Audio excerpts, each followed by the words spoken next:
Hey guys! So today we're going to be doing a couple things. We're going to read from The Glass Castle, just taking notes along the way like we normally do. I'll have the read worksheet posted on the link so you can go ahead and click onto that and make a copy and fill out that assignment. I just want you to start where you left off from last time. I really love some of the parts coming up in this book. Some of it is going to frustrate you, some of it's going to be kind of funny. Almost every single chapter of The Glass Castle starts with a hook line where she's grabbing your attention all over again, and then immediately it jumps to setting, giving you sensory details of what you can smell and hear and see and touch and feel emotionally and feel temperature-wise and feel texture-wise. And when I look at each one of these chapters, I want you to notice how she carefully does that in almost all of the chapters. It really helps you feel like you're there, and we're going to be writing in that same way if you remember. Now, I know a couple of you have asked me questions about the stories that you want to write.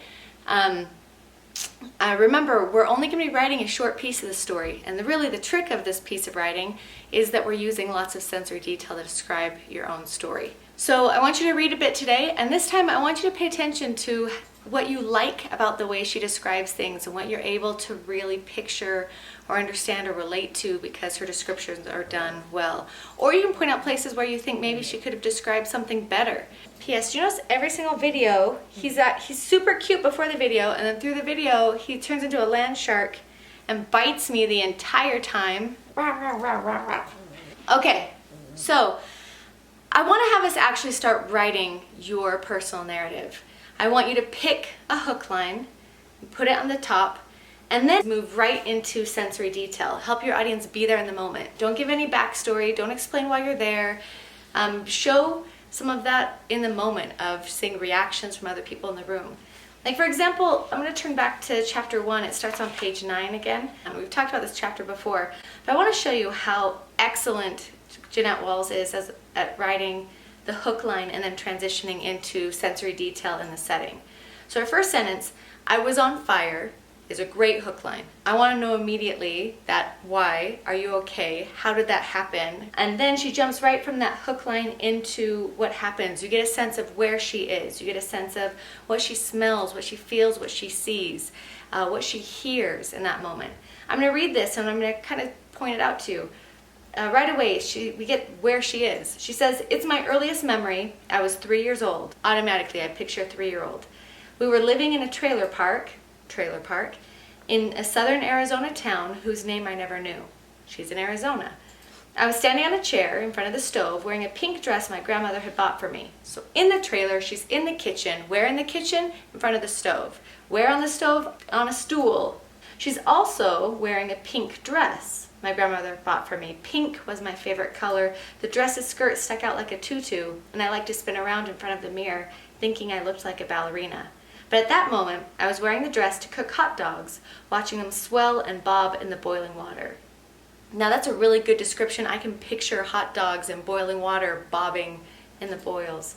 And the next part, she says, "As the late night morning sunlight filtered in through the trailer's small kitchenette window." There I can picture the sunlight coming in. All of this is really visual so far. Now we're going to start to get some of the other senses.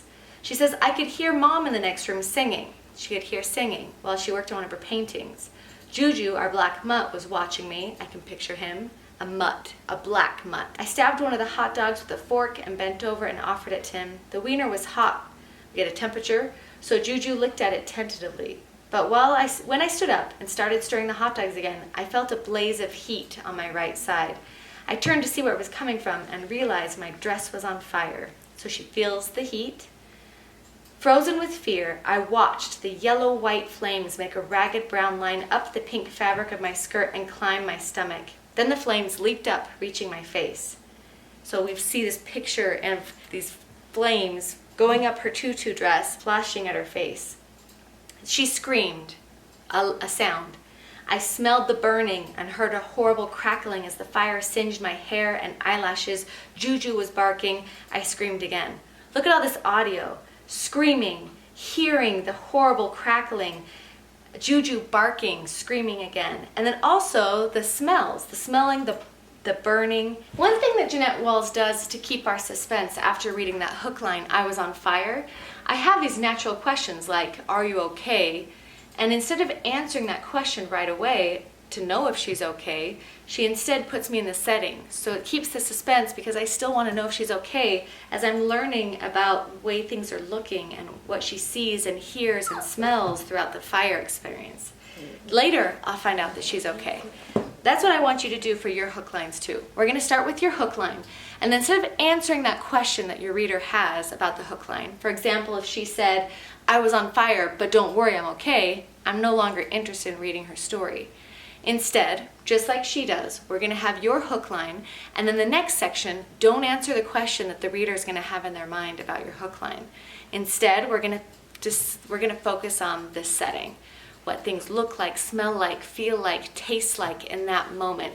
And you don't have to have every single sensory detail. You don't have to have taste. In this scene, Jeanette, for example, doesn't have anything in her mouth that she's tasting, but she has a lot of other sensory details happening. Things that she's smelling and hearing, things that she's feeling. Those sensory details help put us as the reader in the same space that she's in. And we have the same anticipation she has of, am I gonna be okay?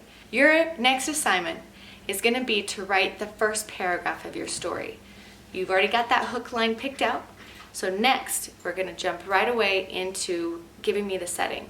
So for example, if I was the girl who was writing the story about the time she ran into the glass window, I might start the story with, the glass shattered all around me. And then, instead of saying, but don't worry, I'm okay, don't worry, I survived it, or I had 3 stitches, the end, instead we're going to say, laying in that space, laying on the ground, glass all over, help me picture where you are. I want to see colors, I want to see textures, I want to feel the temperature, I want to see people's reactions, I want to hear what they say while they're running to you. So I want you to write 1 paragraph today. We're going to start your story. We can edit this later if we need to, but I want to see what ideas you have in your head and how you can automatically, from the setting of where you were in that moment, pull sensory details in. I'm putting this on the worksheet for reading, this writing a paragraph. I'm going to have you only read for 20 minutes today. And one of the reasons for that is because I also want to do an assignment with you to check in with you to see how you're doing. So there are 2 parts of our assignment today. 1, I want you to read for 20 minutes from the Glass Castle, taking note on the worksheet of some of the questions that I have for you there. And I also want you with that assignment to think of how you want to start your personal narrative with your hook line, and then how you're going to use sensory detail to help get the reader into that space that you're in that moment from a first person point of view. Second, I'm doing another assignment today called Check-ins. It's kind of like a journal, but there's another element to that assignment too. You see, there are many of you that I'm hearing from almost every single day who are doing the assignments, you're doing things on time, but there are quite a few people that I haven't heard from at all yet, and I'm a little bit concerned about them and how they're doing. I know some of you are in different places. I know a lot of people are getting laid off right now. I want to know emotionally how you're doing, physically how you're doing. If you know anybody that's been sick, I just want to check in with you. And the other part of the assignment is there are quite a few people that I'm concerned about. I'm going to literally put a list of those people here in this assignment. And if you know any of them, I want you to check in on one of your friends too. Make sure they're okay. See if they need any help with anything. Or if they have any questions about how to contact me or how to do the work. So part of the assignment is to check in with me, and part of the assignment is to check in with some of your friends and see how they're doing. You don't have to text every single person on the list, but at least look for a couple people's names that you might know. And I'll start to put in check marks of people that I've heard back from, so you can maybe look at some of the people that haven't been checked in at all, just so we can see how they're doing. So, assignment 1, read for 20 minutes, fill out the worksheet, and come up with your first paragraph for your personal memoir story.